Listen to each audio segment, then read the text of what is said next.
이 강의의 사례는 서울 거주를 하고 계신 분인데 아직까지는 이제 50세 은퇴를 아직은 좀 남아있는 직장인이신데, 자, 현재 마포구 소재 지역주택조합 아파트를 분양을 받으셨네요. 자, 금년 3월 달에 신청을 했으니까 뭐 얼마 안 되신 분인데, 또 하나는 이제 은평구 소재의 주택을 갖고 계신데, 이거는 현재 거주를 또 하고 계시고, 또 하나는 같은 은평구 소재 소형 상가를 지금 2005년에 매수를 하셔서, 자, 현재 기준으로 지역주택조합, 자, 아파트 하나는 갖고 있는데 지역주택조합으로 분양을 받았을 때, 자, 여러 가지 뭐 장점도 있고 단점들이 있는 부분에 대한 뭐 우려, 걱정 뭐 이런 것들도 있으실 것 같고, 두 번째는 이제 노후 관리를 위해서 좀 어떤 개선이 필요할까라는 부분으로 이 사례, 특히 고민을 갖고 계신 분인데,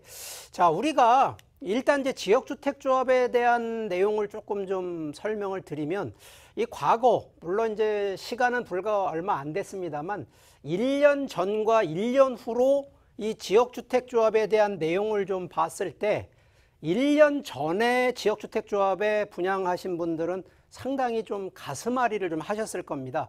뭐 대부분 성공보다는 아마 실패 쪽 케이스가 지역주택조합의 좀 단점이긴 했었거든요. 그러니까 그만큼 위험하다라고 하는 이 상품이 바로 지역주택조합이었는데, 자, 이 부분에 대해서 제가 좀 오늘 법이 좀 바뀐 내용, 개정한 내용과 어떻게 그러면 진짜 그 위험을 또 극복할 수 있는 이런 내용으로 좀 한번 준비를 좀 했는데, 자, 일단 원칙 하나가 우리가 보통 일반 분양으로 들어가는 아파트 기준하고요, 이 지역주택조합으로 들어가는 부분하고 가장 큰 차이점은 일반 분양 아파트보다 최소 20%에서 30% 가격이 저렴하게 내 집 마련할 수 있다. 이런 장점이 좀 있는 게 첫 번째인데, 이 가격이 그냥 뭐 시행사가 가격 할인해줘서 그게 아니고요. 자, 실제 일반 분양 아파트 같은 경우에는 시행사라든가 토지 뭐 PF 일으키는 금융비라든가 각종 용역, 수수료 이런 부분들의 금액들이 더 책정이 되어 있거든요. 자, 그런데 이게 지역주택조합으로 가면서 이 비용들이 싹 빠져버리니까, 자, 이 비용이 벌써 20%에서 30%가 절감이 되거든요. 자, 이거 하나만 놓고 보면 와, 20, 30% 낮은 가격으로 받으니까 얼마나 큰 메리트가 있겠습니까? 그것도 내 동네에 지역주택, 그것도 아파트를. 그러니까 이런 장점들이 있는데, 자, 이게 단점이 뭐냐? 이제 유의사항이라 그래서 반드시 이거 분양하시기 전에 꼭 체크해야 될 항목들. 자, 첫 번째가, 자, 이 지역주택조합은요, 이게 공공재개발이나 일반재개발하고는 좀 다르게 일단 토지에 대한 부분, 내가 사업 부지를 확보해야 되는 것이 있어야 되는데, 그래서 토지 사용권뿐만 아니라 그 해당 사업구역 내에 토지 매입 비율을 얼만큼 돼 있는지를 반드시 체크를 하셔야 되는 게 첫 번째. 만에 하나 토지 사용권이나 토지 매입 비율이 매입 비율 자체가 높지 않다? 그러면 이거는 조금 불안전한 부분이 되겠고요. 두 번째는, 자, 토지 매입이나 사업 매입을 많이 했다 하더라도, 자, 사업 시행자가 너무 금전적으로나 이런 안전성, 특히 재무라든가 시행에 대한 안전성이 없는 업체가 돼 있다? 이것도 문제가 좀 된다라는 거. 그래서 반드시 두 번째, 사업 시행자의 재무나 사업 시행에 대한 안전성, 이것도 체크를 좀 꼭 하셔야 되고, 세 번째는 이 조합원 모집 비율을 이게 반드시 이것도 확인을 하셔야 되고, 사업자의 입지적인 그 사업지 자체가 중간에 사업이 멈춰지는 경우가 있어요. 이유는 조합원들 모집이 100% 되지 않는 그런 사업지도 있어요. 그 이유는 바로 입지적인 가치가 별 볼 일 없을 때 그렇거든요. 그래서 이 세 가지는 반드시 내가 분양 신청하기 전에 반드시 체크해야 될 항목, 바로 세 가지라는 점. 자, 그리고 이 조합원 자격. 자, 가격도 20, 30% 싸지만 이 부분이 또 장점이 있습니다. 그 첫 번째가 일단 사업지역, 그 해당 지역 내에 6개월, 뭐 2년을 거주하라는 조건, 최근에 규제, 정부에서 한 규제는 재건축이나 뭐 이런 부분들을 원래는 이 해당 물건지에 뭐 2년 거주 조건 막 이런 게 있었지 않습니까? 자, 근데 여기는 6개월 이상만 거주하는 조건에, 자, 무주택자는 당연히 신청이 100% 가능한데, 자, 이 부분은 1주택까지도 신청이 되게끔. 근데 면적이 이게 85제곱미터라고 하면 34평 미만을 갖고 있는 분들도 자격이 되니까 상당히 완화가 돼 있다라고 보시면 될 것 같습니다. 뭐 당연히 세대 주인분이 신청하는 거니까. 그러면 금액도 적고 이 자격 조건도 완화돼 있으니까 신청은 웬만한 분들이라 그러면 신청이 되는 거니까 상당히 이런 부분에 대해서는 장점은 있는데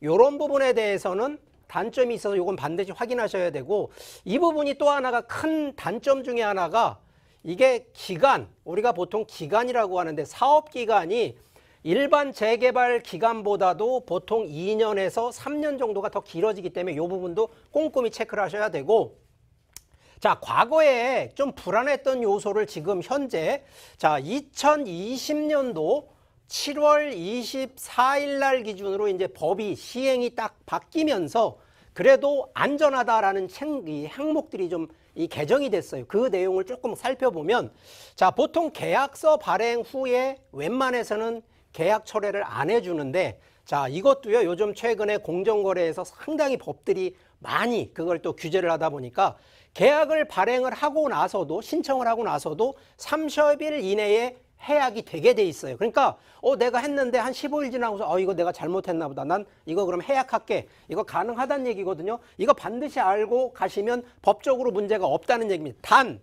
2020년 12월 1일부터 시행된 사업지라는 거죠. 예를 들어서 2019년에 했던 거 이거 못한다는 얘기입니다. 그래서 이 기간을 현재 기준을 잘 살펴보셔고요. 두 번째, 조합원 모집 요건을 상당히 강화를 또 시켜놨습니다. 이 과거 기준에서는 이 주택 토지, 이 해당 대지의 50% 이상 토지 사용 권한만 확보되어 있는 부분이었는데, 이거를 토지 사용록서 당연히 이제 필수 조건으로 보고요. 설립 요건도 이 부분이 또 좀 더 강화를 시켰는데, 자, 기존은 80% 토지 사용권만 확보하고 50% 조합원 모집만이 되면 무조건 지역주택조합 설립을 했었는데, 자, 지금은 대지의 80% 이상뿐만 아니라 이 15%, 그러니까 그 해당 부지의 토지 15%를 반드시 매입을 해야지만이 주택조합 설립을 인가하게끔 이 법으로 또 돼 있다는 점. 자, 네 번째는 이 과장 광고하는 거. 실제 지역주택조합 사면 엄청 수익이 이만큼 되고요. 뭐 다 뭐 잘 되는 거로 과장 광고하는 거, 이거 법으로 이제 금지를 했습니다. 요게 7월 24일부터 이제 시행을 하니까, 자, 지난해부터 이제 이 지역주택조합 인가되고 실제 모집 설립되는 것들은 문제가 없는데, 그 전에 한 것들은 실제 이 해당 개정된 법에는 같이 받아들이기는 어렵다는 거거든요. 그러니까 반드시 2020년 7월 24일 이후로 지역주택조합이 이제 모집을 한다라는 그런 사업지에만 해당이 되기 때문에 이런 부분들 반드시 확인하셔야 되고요. 자, 여기에 이제 조합이 해산되는 경우, 보통은 지역주택조합 투자하시고 분양받으신 분들 중에 가장 황당한 일이 기껏 했더니 조합이 해산되고 그 사업 시행자가 어디로 도망가가지고 내가 들어간 계약금이나 중간중간에 일단 납입금 못 돌려받는 경우가 태반이었거든요. 자, 그런데 이런 것도 실제는 해산하더라도 다 돌려받는 조건으로 법이 바뀌었고, 자, 조합 설립 인가 세부 내용도 이렇게 이제 바뀌었고, 자, 업무 대행자 자본금도 왜 그러냐? 사업 시행자가 약하면 결국은 문제가 되기 때문에 다 이런 것도 법인이나 개인 다 이런 것도 조금 더 보완을 했고요. 발기인 자격 기준도 충분히 이런 부분도 보완을 했고요. 자, 그러면 가장 중요한, 내가 그러면 이 부분이 계약을 해지하거나 중간에 있다가 조합이 해산돼서 내가 탈퇴를 할 경우, 자, 스스로 탈퇴할 경우하고요, 해당 조합 탈퇴할 때 탈퇴 사유가 누구냐에 따라서 그 계약금이나 중간에 납입한 돈을 돌려받는 이 해당 내용이 달라지거든요. 자, 그런데 일단 탈퇴하고 다시 돈을 돌려받는 사유들, 바로 예를 들어 조합 집행부의 비리라든가 이런 부분들이 있으면 다 이거 환불받을 수 있고요. 추가 분담금이라든가 진행 현황도가 부진하거나 조합원 자격 상실이 되거나 임의세대 가입을 하거나 과장 광고 이런 것들에 의한 취소, 시공사나 업무 대행사가 변경이 됐을 때에도 내가 탈퇴를 하고, 그러면 조합원으로 있을 때 그대로 끌고 가는 것이 아니라 이러한 정당한 사유가 있을 때 합법적으로 탈퇴하고 내가